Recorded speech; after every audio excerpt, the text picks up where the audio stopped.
All willow trees have medicinal properties. They basically have the same chemical composition that the original aspirin used to have. These days, aspirin is a bit more asbestos orientated since they started making it in Israel, Johnson& and Johnson, etc. But this one, because I got flu, I'm going to take some of the bark to make tea.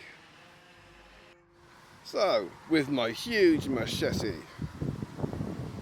not the size that matters, little bits of bark, just a few strips.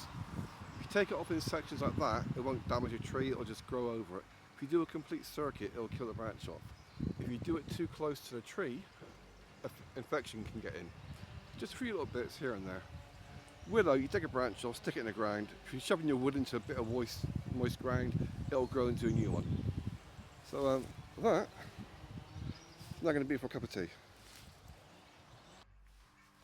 Now, there's many ways you can deal with it. You can put it in a cup, add boiling water, you can chill it. It tastes horrible. I'm going to be using this little thing. It costs, I think, 50p.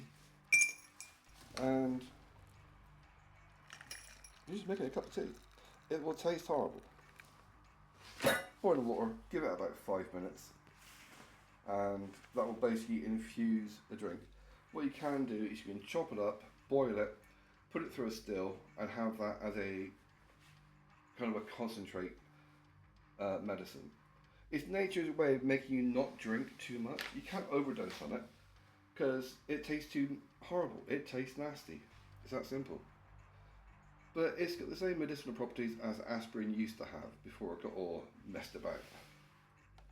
It's also one of the reasons why it's very rare to find white willow bark, white willow trees, because they have the highest concentration of medicinal properties in them.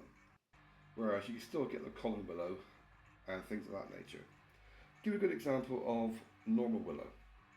I've got a house in another country, and when I bought the place, there was one willow tree, and within 12 months I had a third of an acre that was just willow trees. You take a branch, you stick it in the ground, and it grows into a new tree. It grows several meters per year.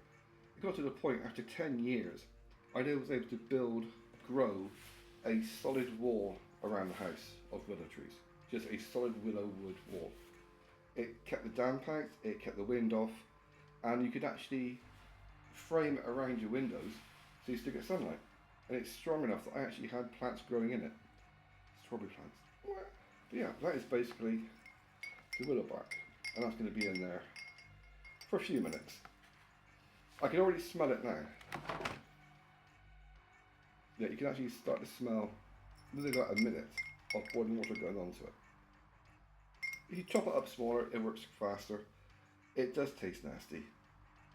But if you get one of these little tea strainers, I don't use them for tea. I use them to put other stuff in as a filter.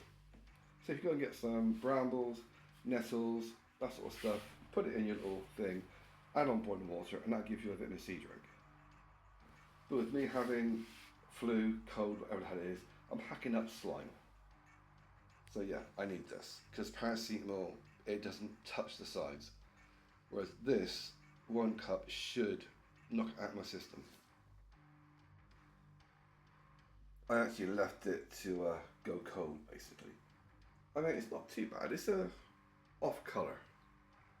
But it's a case of, I'm treating it like medicine, not like a drink. I'm just going to down it in one. And yeah, so it's been sat there for about an hour. And a strand of found in my pocket. Yeah, basically it's just slightly off colour. And it smells quite strong. Well, that's the nature of medicine. If it takes you good, it wouldn't be medicine. Wait. That wasn't as bad as I remember. I've not had it for a while. Relying on shop bought stuff. That was actually alright. Yeah, it wasn't quite as astringent as I remember. Because I've not had home remedies for a while. Yeah, it does work though. It's like a bitter, kind of acrid aftertaste in the back of your throat.